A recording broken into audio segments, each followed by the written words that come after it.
a Yefti el voto que llevó al sacrificio de su propia hija. Hoy vamos a estudiar Jueces 11. Así es que me gustaría que no se perdiera ninguna parte de este estudio, que es bastante intrigante, ¿verdad? En aquellos días, cuando los jueces gobernaban la tierra de Israel, hubo un hombre valiente, intrépido, llamado Yefti, que vivía en la región montañosa de Galaad, al este del río Jordán. Yefti fue un juez que vivió en los años 1160 a 1080, antes de Cristo. Fue miembro de la tribu de Gad, hijo de Galaad. En el libro de los jueces se muestra guiando a los israelitas a la batalla contra los amonitas, y como resultado de un voto termina sacrificando a su propia hija. Por eso es interesante que no se pierda este polémico estudio. ¿Qué pasó? ¿Por qué este desenlace que llevó a costarle la vida a su propia hija? Era un guerrero formidable y de gran valentía, pero llevaba una mancha desde su nacimiento, pues había venido al mundo como fruto de una relación prohibida. Las escrituras dan testimonio de su origen en Jueces 11, ¿verdad? Jueces 11:1. Yefti Galaadita era esforzado y valeroso, era hijo de una mujer ramera, ¿verdad? Y el padre de Yefti era de Galaad. Yefti era hijo de una mujer de vida disoluta, una mujer que lo había concebido en circunstancias deshonrosas a los ojos de la sociedad de aquel tiempo. A pesar de su indudable valor y dotes de líder, este origen bastardo lo marcaría desde la cuna misma, ¿verdad? Pues en aquellas épocas de aquellas sociedades era inaceptable que un hijo nacido fuera del vínculo matrimonial pudiera recibir la misma consideración que los vástagos legítimos de un hombre tuviera. Era hijo ilegítimo, nació de una prostituta y apenas llegado a la mayoría de edad fue expulsado de su casa por los hijos legítimos de sus padres, o sea, sus medios hermanos. Así que cuando Galaad, padre de Yefti, tomó esposa, esta le dio hijos legítimos. Los hijos de la mujer, sus medios hermanos de sangre impura, no solo lo rechazaron, sino que además le negaron su legítima herencia paterna. Lo arrojaron de la casa con dureza, tal como lo registran las escrituras, y la mujer de Galaad también le dio hijos a este. Cuando crecieron los hijos de la esposa legítima, echaron a Yefti diciendo: no tendrá herencias en la casa de nuestro padre, porque eres hijo de otra mujer prostituta. Jueces 1:12. De este modo el joven Yefti, a pesar de su valentía, se vio forzado a abandonar la casa paterna, desheredado y humillado por el rechazo de sus propios hermanos, o sea, medios hermanos. Un duro comienzo para quien más tarde se convertiría en juez y libertador de Israel. Expulsado injustamente del hogar paterno, Yefti se vio obligado a iniciar una nueva vida lejos de su tierra natal en Galaad. Los hijos legítimos de su padre lo habían repudiado con crueles palabras que dejaron una profunda herida en su alma, ¿verdad? Porque era un joven apenas, ¿verdad? Y causa trauma, ¿verdad? No tendría herencia en la casa de nuestro padre porque eres hijo de otra mujer. Aquel duro rechazo por el mero hecho de haber nacido fuera del vínculo matrimonial marcaría el inicio de un largo camino de adversidad para Yefti. Pero lejos de doblegarse, el joven guerrero decidió su propio destino con la entereza que lo caracterizaba. La Biblia no revela los pormenores de su peregrinaje inicial, pero se sabe que finalmente se estableció en la tierra de Tob. Según la traducción actual de los manuscritos arameos, el lugar donde estaba Yefti se llamaba Tauta, ¿sí? Un remoto paraje al noreste del territorio amonita, ¿verdad? Allí poco a poco comenzó a reunir en torno a un grupo de hombres desamparados y fugitivos que, al igual que él, buscaban una nueva oportunidad lejos de estigma del pasado. Recuerde que en las sociedades antiguas había ciertos dogmas que repudiaban a ciertas personas. Ejemplo, las personas cuando tenían una enfermedad vergonzosa o penosa como la lepra de aquellos tiempos, el cáncer de hoy en día, eran puestos en las puertas de las ciudades, ¿verdad? Lo mismo pasaba cuando un hijo era ilegítimo, era desterrado de su casa. Lo mismo cuando las mujeres entraban en el periodo normal, ¿verdad? Eran también desechadas por esos tiempos, no podían dormir con ninguna persona, mucho menos con su esposo, porque se consideraba en estos días inmunda, ¿verdad? O sea, esa sociedad en aquellos tiempos pienso yo que era muy drástica, ¿verdad? En ciertos aspectos, ¿verdad? Con su innata capacidad de liderazgo y sus dotes marciales, Yeti logró convertirse en un caudillo respetado al frente de aquella comunidad de parias y desterrados, ¿verdad? Todos los que con él conformó el grupo tenían un problema con la sociedad actual, ¿verdad? Así que juntos forjaron un vínculo quebrantable, una verdadera familia de hombres duros, aguerridos, dispuestos a luchar por su supervivencia en las agrestes tierras de Tob. Ahora, mientras Yeti y sus huestes se abrían camino en aquellas remotas fronteras, la tribu de Israel se veía cada día más acosada por las constantes incursiones beliciosas o militares de los amonitas. Desde el este, los ataques se volvieron cada vez más osados y cruentos, sembrando el terror en los territorios de Galaad, Basán y las fértiles llanuras de Og. Así fue que los ancianos y jefes de la tribu de Galaad, la misma que en el pasado lo había repudiado a Yeti, se vieron obligados a buscar con desesperación su ayuda, ¿verdad?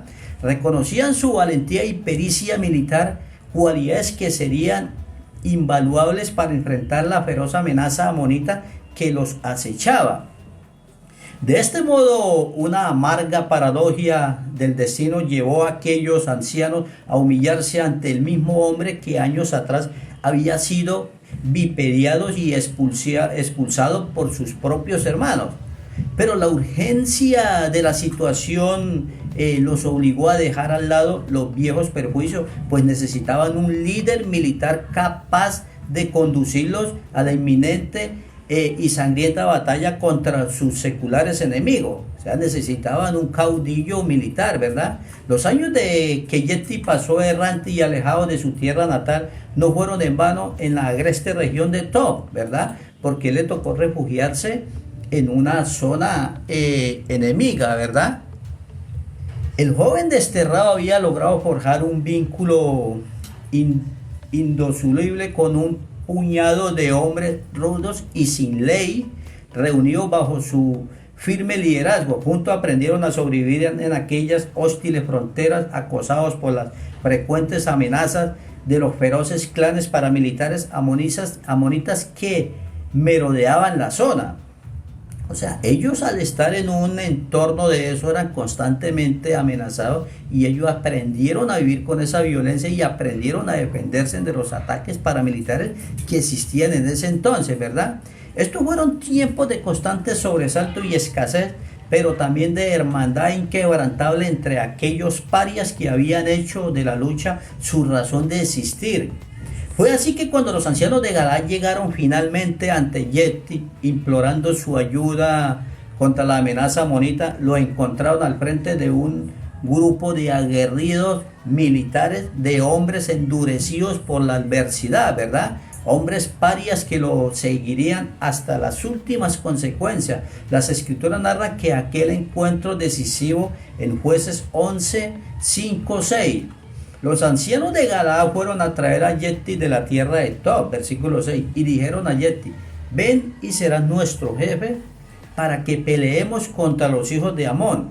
Antes el desespero, el requerimiento de aquellos que en el lugar pasado lo habían repudiado, Yeti no pudo evitar un amargo resentimiento de rencor y desconfianza, ¿verdad? ¿Cómo podría fiarse o confiar de los mismos hombres que años atrás lo habían arrojado de su legítima herencia por su condición de hijo bastardo? O sea, por la condición de ser hijo de una mujer, según dice la Biblia aquí, narra, pero según ciertas escuelas de pensamiento teológico, dice que no era hija de una mujer que ejerciera la prostitución, sino era hijo ilegítimo, o sea, no era dentro del vínculo. Cuando Galaad conoció a esta mujer, ya llevaba el niño, ¿verdad? Y ellos al crecer, al enterarse, entonces tomaron eso, y por eso dice que era hijo bastardo, ¿verdad? Por lo que su respuesta inicial fue cautelosa y exigente. Yeti respondió a los ancianos de Galaad: ¿no me aborrecieron ustedes a mí y me echaste de la casa de mi padre? ¿Por qué pues venís ahora a mí cuando estáis en aflicción? O sea, en problema. Jueces 11:7. Los ancianos insistieron conscientemente de que solo un guerrero de la talla de Yeti podría encabezar la resistencia contra los temibles amonitas. Los ancianos de Galaad respondieron a Yeti: por esta misma causa volvemos ahora a ti, para que vengas con nosotros y peleemos contra los hijos de Amón y seas caudillo de todos los que moran en Galaad. Jueces 11:8. Ante tan apremiante petición, Yeti finalmente accedió, mas no sin antes imponer una firme condición a cambio de su liderazgo. Yeti entonces dijo a los ancianos de Galaad: si me hacéis volver para que pelees contra los hijos de Amón y Jehová los entregara delante de mí, seré yo vuestro caudillo.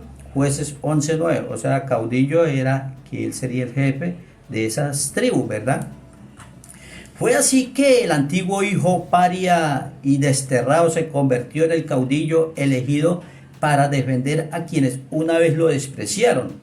Un giro inesperado del destino que pronto pondría a prueba la valentía de Yeti y la entereza de sus huestes en una cruenta guerra contra sus ancestrales enemigos.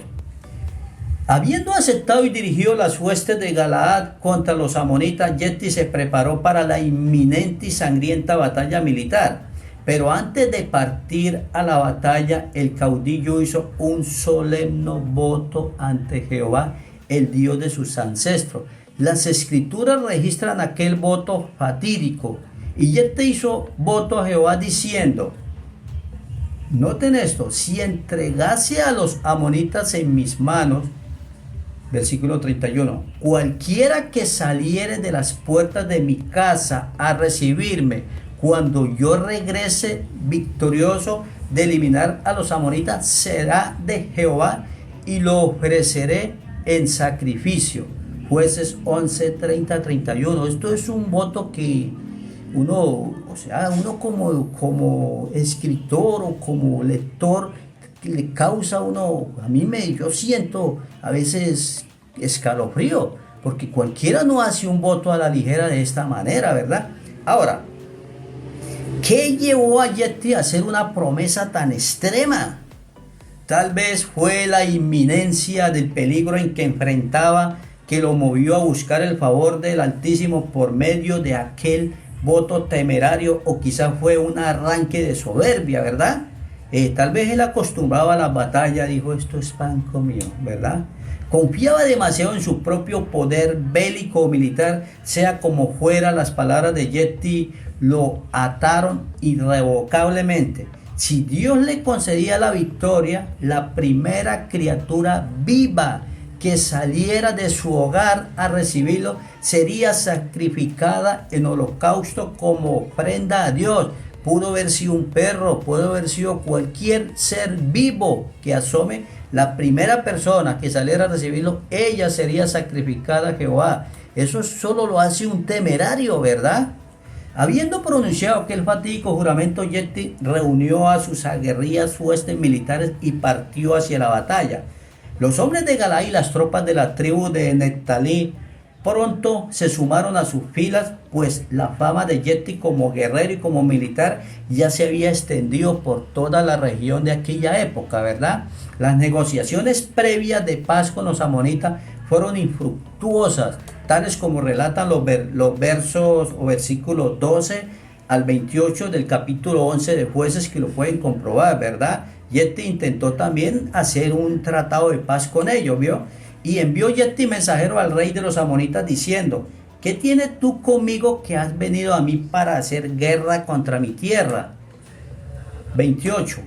Mas el rey de los hijos de Amón no atendió a las razones de Yefté que le envió. Los caudillos enemigos hicieron oídos sordos a los reclamos de Yefté. No quedó entonces otra alternativa que dirimir las cosas en el campo de la batalla, ¿verdad? Fue así que las aguerridas huestes militares comandadas por Yefté se lanzaron al combate contra los feroces amonitas, porque las amonitas también llegó a ser unas especies de ejército demasiado sanguinario de aquella época, ¿verdad? En todos los tiempos no había hombres demasiado guerreros como hoy en día, ¿verdad? Y el Espíritu de Jehová vino sobre Yefté y pasó por Galaad, Manasés, y de allí pasó a Mizpa de Galaad, y de Mizpa de Galaad pasó a los hijos de Amón. Jueces 11:29. La sangrienta batalla de Galaad daría inicio, marcado por aquel terrible voto de Yefté, cuyas consecuencias aún estaban por revelarse. Yefté y sus hombres se jugarían el todo por el todo en un choque sin cuartel contra sus seculares enemigos. ¿Lograría Yefté vencer con la ayuda del Señor? Y si así era, ¿cuál sería el funesto precio a pagar por su triunfo? ¿El cumplimiento del voto sellaría un trágico destino? Ahora, la batalla contra los amonitas fue cruel y despiadada. Yefté y sus aguerridos escuadrones se batieron en fiereza contra los feroces enemigos que habían asolado la tierra de Israel. Durante años de invasiones, a pesar de la bravura de los contrincantes, pronto se hizo evidente que el Espíritu del Señor acompañaba a las tropas comandadas por Yefté. Un impulso sobrenatural aparecía guiar sus lanzas y espada, orando en favor del caudillo que había hecho un solemne y apresurado voto ante el combate, ¿verdad? Esto es increíble. Las escrituras narran de manera sucinta aquel choque decisivo en Jueces 11, 32 y 33. Y fue Yefté hacia los hijos de Amón para pelear contra ellos, y Jehová los entregó en su mano. Y desde Aroer hasta llegar a Minit, 20 ciudades, ¿verdad? Y hasta la vega de la viña los derrotó con muy grande estrago. Así fueron sometidos los amonitas por los hijos de Israel.